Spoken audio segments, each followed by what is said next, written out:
Yes, a very good evening to you tuned into UBC TV. Welcome to News Tonight. My name is Michael Jordan Lukomwa. I'm with Muhammad Mugalu, our sign language interpreter. In a first story this evening, over 2,000 ex-officials are to be redeployed for operations under the AMISOM operations in Somalia. Officials aged 54 and below are the main target for this exercise and should have no criminal offense in their track record. Lieutenant General Otema Awany, Commander Reserve Forces, says that veterans have solid experience in combat execution and their recalling is timely. Ivan Kahwa has the details. Uganda People's Defense Force is recalling its officials and men who retired honorably from the army without a criminal record from the rank of major and below. The call-up exercise starts 20th January this year at attached centers countrywide and will last for 4 days. They should be aged 55 years and below with no criminal record and in possession of their original national ID. The candidate will be screened for physical, medical and mental fitness. UPDF targets 2,752 veterans across the country and will undergo rigorous training after recruitment before flagging them off for the AMISOM mission in Somalia.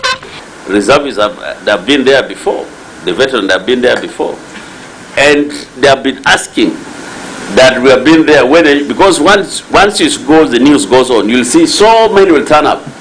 Now, instead of them going to this security or guiding you people, the monitor headquarters and what have you, and you are giving them only 100,000, why don't they go and earn $1,000 rather than paying them a peanut here? The retirees shall be accompanied with officers of other ranks and will form Battle Group 31 and 32, awaiting deployment for the AMISOM mission. And it relieves us from the more expenditure, and also it also supports our veterans. You know, some of them, they are fathers. After they have retired, life outside there is also not very easy. So also to really for their welfare purposes is very, very, very important. The Uganda People's Defense Forces has the capacity to maintain, keep law and order in the country of Somalia. But one wonders this time around why the Uganda People's Defense Forces has decided to recall all veterans across the country for deployment under the AMISOM mission in Somalia. We normally use the seasonal people who are better tested. You saw the American tried it. It wasn't easy, but because of the experience UPDF we have been going through, these veterans a bullet is not an issue. Section 31 of the UPDF Act gives power to the Commander-in-Chief, who is the President, to order the whole or any part of any reserve force or any prescribed force to be in continuing full-time military service for such period as he or she may determine. Ivan Kahwa, UBC News in Kampala. Speaker of Parliament Rebecca Alitwala Kadaga is to summon officials from the Ministry of Finance and members of the Uganda Microfinance Regulatory Authority to explain how Ugandans lost billions of money to a company known as Dunamis Coins Resources Limited. This follows a petition presented to the Speaker by the traders and their umbrella body, Kampala Arcades Traders Association, with allegations that they lost billions to a company which was fully registered as a microfinance bank with a trading license.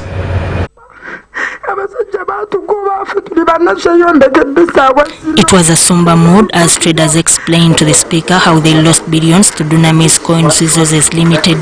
The Speaker condemned the manner in which the traders were conned and promised a thorough investigation of the matter. It's very grave indeed. Kati njakole ebintu bibiri ekisooka ngenda ku njagenda president olwaleero. First mbuuza bibalo yazifuna tubuli kyasuubira okola ng'omukulembeze w'eggwanga ku bubbi buno. Tuesday nja kuyita Minister of Finance. Actually, I think I should call the fee and the minister here first.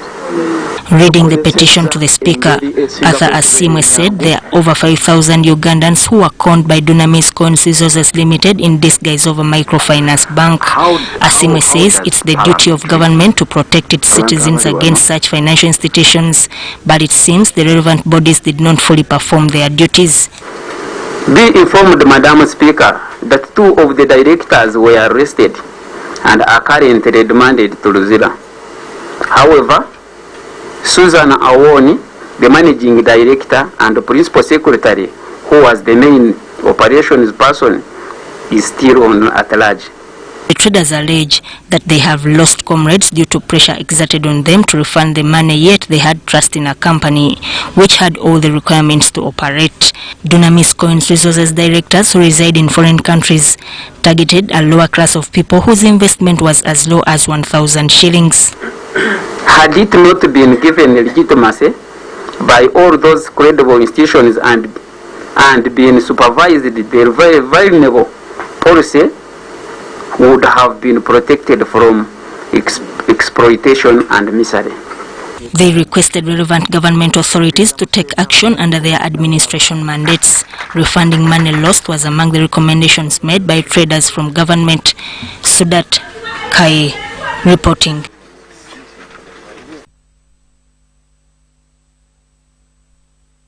Communication Technology and National Guidance has revealed that the sector has designed new innovations that will aid the ongoing fight against corruption and criminality in the country. This was revealed during an interface with the Parliamentary Committee by the Ministry officials and agency leaders by the led by the Minister of ICT and National Guidance, the Honorable Nabakova. That's what the challenge is. Newly appointed ministers of ICT and National Guidance, accompanied by the Permanent Secretary, led the ICT heads of agencies to present the 2020-2021 budget framework paper. During the interface, the committee, chaired by the Tororo North County Member of Parliament, Annette Nyakecho, tasked the ministry to explain how the sector would aid government in the ongoing fight against criminality and corruption. National Guidance sector on the budget framework paper. How could ICT save the president from working? Yes. Responding to the concerns, the Permanent Secretary, Minister of ICT, Vincent Waiswabajire, said the ministry is implementing an automation digital system that will help government address corruption challenges and criminality in Uganda. Because when you automate, you create a digital trail that can be followed by anybody who is doing an investigation. Even on the issue of service delivery, you can tell who received an email, as an example, or a form that has been filled by a citizen, and the time in which they spent to respond to that issue. So that profile will assist us in addressing the issues of service delivery and addressing crime as well, especially fraud in government. The committee also demanded an explanation why government has not prioritized funding of Uganda Broadcasting Corporation. So the national broadcaster should fully be facilitated by government to run a national program. The moment you're mixing with a business model, you don't know what we're talking about. And if you check all the successful models around the world, that is how it's run. The legislators said whereas 18 billion shillings were allocated last financial year to UBC, it is insufficient to handle the operations of the national broadcaster. The managing director, UBC, Winston Agaba, explained to the committee how the inadequacy funds has affected the corporation programs like digital migration that is supposed to be rolled out in the entire country. The cost then was $23 million that was needed to complete the digital migration to make sure that at least the country is covered 100%. Minister of Finance pushed us into a PPP, negotiated PPP. We were into that process for 4 years. It collapsed at the end after having even spent the meager resources we had sending teams for due diligence and all that. But that's a long story, which I would believe that we need time, especially to bring to the committee all these facts, and of course we haven't interacted with our new ministers, to bring them to speed, because this is a national issue. It's a national catastrophe if we do not address it. The sooner the better. In the same meeting, the Executive Director, Uganda Media Center, Ofono Pondo, held the committee for mobilizing funds for the sector, especially Uganda Media Center, although he informed the committee of the need for additional funding. I have only staff of 18 people, yes, and only one functional vehicle, which is for the Executive Director. I would need 6 billion if I made proposals through the PS. The committee resumes tomorrow, engaging Uganda Post Limited and Uganda Media Council. Daniel Mugoya reporting. Away from Parliament, police spokesperson Fred Enanga says that all consultative meetings for Chadondo East Member of Parliament Robert Chagulanyi have been halted after being marred by acts of violence which were captured on closed CCTV cameras. However, People Power spokesperson Joel Senyonyi says that they are not moved by this latest development and their consultation meetings will go on as planned and speculated by the law. We came out with footages, pictorials, which gave a very clear picture of how Honorable Robert Chagulanyi flouted the guidelines that were given by the Electoral Commission. These are pictures, images that didn't come out for the public to get to see the conduct of the procession that he had all the way from his residence in Magere, how they entered the highway in Gayaza with a very rowdy group of supporters, and that was very contrary to what the Electoral Commission had guided. You could really see the many disruptions to other members of the public, business persons along the way. There was very high inconsiderate use of the roads. If they think Joel Senyonyi or any other Ugandan for that matter has broken any law, you take them on legally as the law does provide. Take them to court, charge them, and let the law take its course. This is a test also of our resolve as the police. If we are going to police the elections and then we allow, we are not able to protect, to maintain the integrity of an electoral activity, then that means we are not in charge. So we cannot allow for this conduct, and that's how we came out very, very strongly to get to bring out these pictures so that the political actors can see their mistakes. To avoid this whole confrontation and all of that, and people getting injured, people getting arrested. I was arrested myself, not that I really am bothered by that, but you see, to avoid all of that drama, it's very simple. When we write to you, police notifying you about our intentions to hold consultations, receive the letters. If you want to have any discussion with us, call us. Let's sit down, let's plan together so that you can provide security, because we also want to be protected. Otherwise, there might be goons that will come to attack us. Goons hired by whoever does not wish us well politically, So to avoid all of this drama, it's very simple. Police should work alongside us because we are willing to work alongside them. That's why we wrote to them. The head of the anti-corruption unit of State House, Lieutenant Colonel Edith Nakalema, has said that Uganda loses 2 trillion shillings per year to graft. She made the remarks at St. Michael International School in Wakiso District, where she addressed LC1 and 2 chairpersons, as well as councillors from Wakiso District, as she contributed to the topic, the role of LC leaders in the fight against corruption. The leaders are attending a 2-week residential ideological leadership course for chairpersons of the LC1 and 2 levels in Wakiso District. The course, which is slated to end on the 17th of January 2020, is expected to equip the leaders with political sensitization and military science modules. As I've seen, there are very many, and I'm here to send the message that they are the ambassadors in all our communities to ensure that a corruption-free Uganda is achieved through the involvement of all citizens, young and old, the students in schools, the teachers, but importantly the parents and their children, because that's where the main interaction is. Corruption starts in homes, goes to school, enters institutions, the tertiary institutions and universities, and then it graduates back to the society. So we are here to send a message through our local council leaders to reach out to the majority citizens in communities that a corruption-free Uganda can only be achieved through everyone's involvement at their levels. I thank you. UNESCO is conducting a survey aimed at promoting nomination of important natural sites for sustainable governance and climate change adaptation in Uganda. The research, led by Dr. Dominic Mundrugo, the Assistant Secretary General UNESCO, is to increase awareness of the communities in and around the identified sites for sustainable development.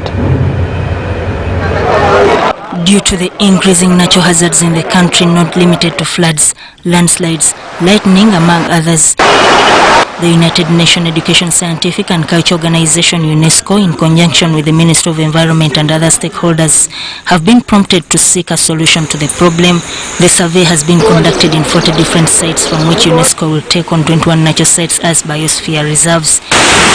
The sites include Mabira Forest Reserve, Zote Forest Reserve, East Madi Wildlife Conservation Center, Wat, LEERO, Baratuku Ecosystem, Mount K Forest Reserve, Buguma Forest Biosphere Reserve, among other nature sites. In the country. So we first undertook to map them. And as we did that mapping, the findings are that we have got certain zones which must actually be not settled in. There are certain zones which need special consideration. There are certain zones which need protection. For example, that time why the 19 pupils were killed was that Kiradongo is the lightning zone.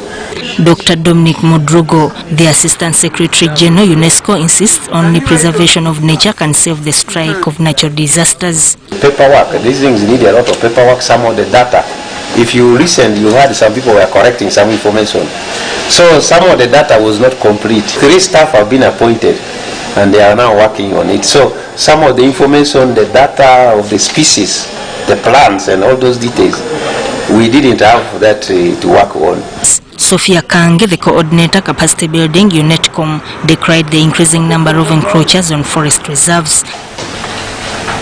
The issue to the environment is very crucial, and we have for long witnessed the deterioration of the state of the environment in our country, either through encroachments, with settlements or other commercial activities.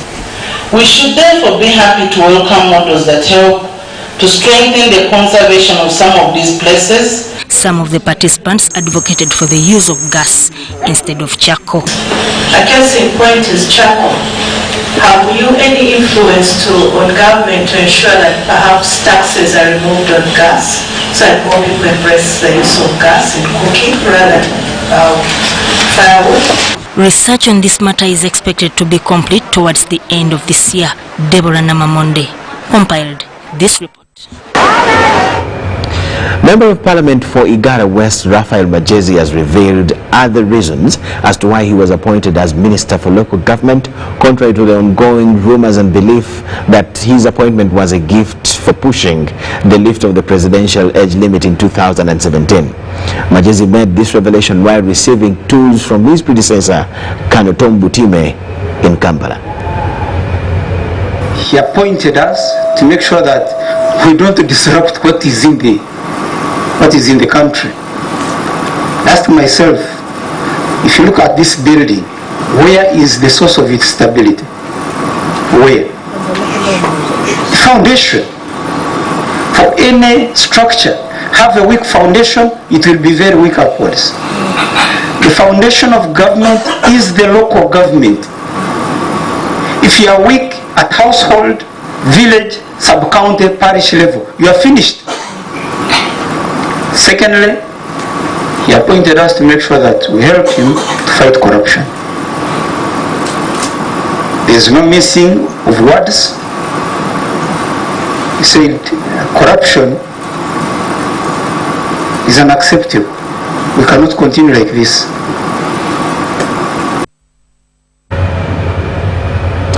Rafael Majezi, they are now Minister for Local Government while receiving tools of authority. The growing number of street children in Kasese municipality has been attributed to domestic violence and poor parenting. While launching Nadil Foundation, the mayor of Kasese municipality, Godfrey Kabyanga Bukulu, urged parents to desist from the vice of domestic violence and take up the responsibility of growing children in the rightful manner. Street children and young mothers are being trained in vocational skills at Nadil Preparatory School in Kasese District. This support is courtesy of the Nadil Foundation.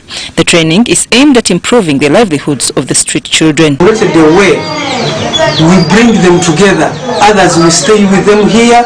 We try to train them hands-on skills like tailoring. Others we advise them to go back to school. Some of the street children we interacted with attribute their situation to poor parenting. They are, however, ready to reform if their parents cooperate.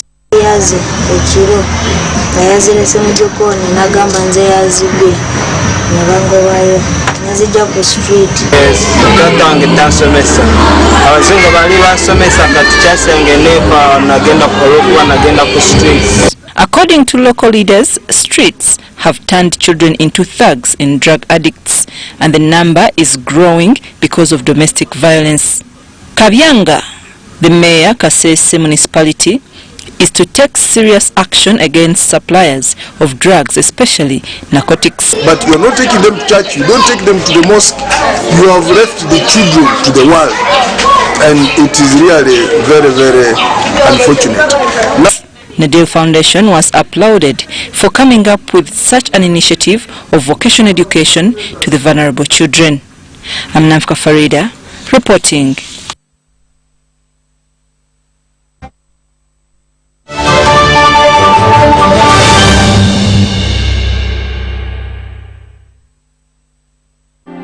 Enjoy convenience today with Airtel Money School Pay. Dial *185#, select option 6, school fees, select option 2, school pay, select option 1, pay fees, enter student number, enter the amount, enter the PIN number to complete payment. Beat the back to school hustle today. Pay school fees conveniently using Airtel Money. Airtel Money, simple, instant, secure. Airtel, the smartphone network.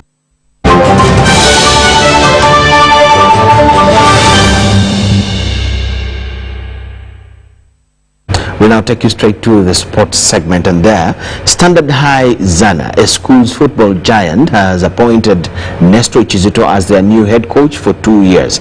Nestroy joins with a wealth of experience after competing at the national level in Europe.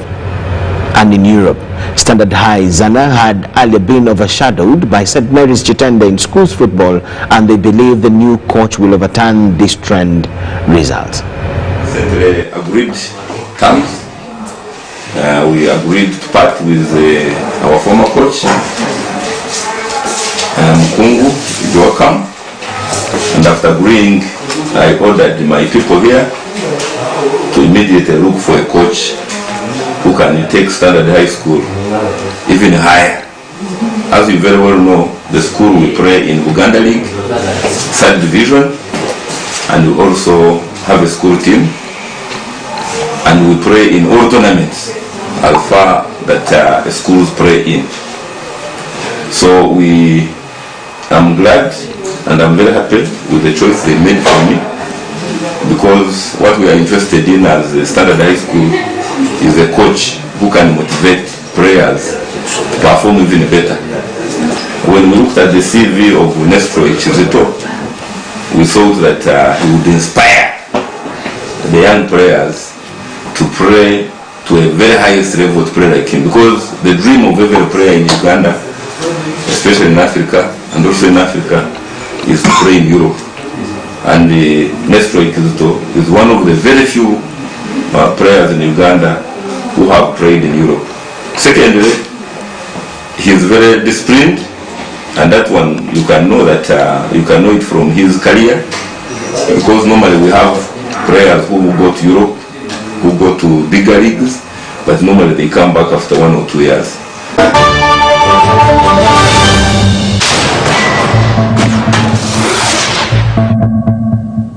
Hi, I'm DJ Drogba. On average, almost 250,000 people die on the road in Africa each year. As a proud African, this breaks my heart knowing that so many deaths could have been avoided. So when you're on the road, follow these safe steps and help save lives. Multitasking whilst driving is dangerous. Never take your eyes or attention off the road. Keep both hands on the steering wheel at all times. Don't eat or drink. Leave your mobile phone alone. Keep the music down. And stay focused. So when you're on the roads, follow these safe steps and help save lives. We all have a role to play in road safety. Together, let's make Africa's road safer.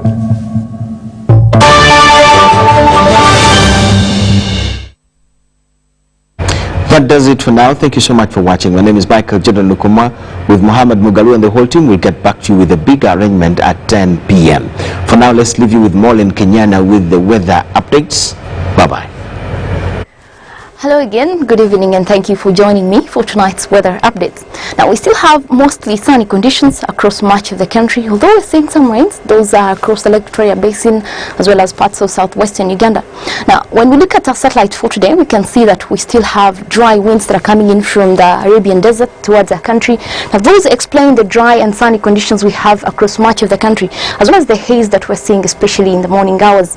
Now, at the same time, we also still have the local effects of Lake Victoria, coupled with some of the moist winds that are coming in through the Congo forests towards the country. Those explains the rains that we have, especially across the Lake Victoria Basin as well as southwestern Uganda. Now, we could be looking at a similar situation even tomorrow, but to be precise, let's take a look at Thursday's weather forecast. Well, in the morning, we start off with some light rains. Those will be across the Lake Victoria Basin, but nothing really much to ruin your day. Those will be across a few areas. The rest of the country will be seeing mostly sunny intervals, pretty sunny though across the northern half of the country as well as eastern Uganda. Now, later in the afternoon, we will be maintaining similar weather across the northern half of the country as well as eastern Uganda. We shall still be seeing much of that sunshine and also likely to have sunny intervals across most areas, although there are chances of those light rains still remaining across the Lake Victoria Basin. Now we move over to our daytime highs. We're likely to have a very warm weather across the country. We'll be looking at a maximum of 29 across Kampala and 32 across the north. We will be seeing a maximum of 25 that will be across the Kabale Highlands. Well, we'll take you through some of the world cities where we're forecasting light rains. Those will be across London as well as Nairobi. Temperatures in Nairobi will go up to 26, and we're likely to have sunny conditions for Dubai with a daytime high of 22 degrees centigrade. And that nicely brings us to the end of today's weather report. Thank you very much for joining me. My name is Molin Kenyana. Have a blessed day tomorrow.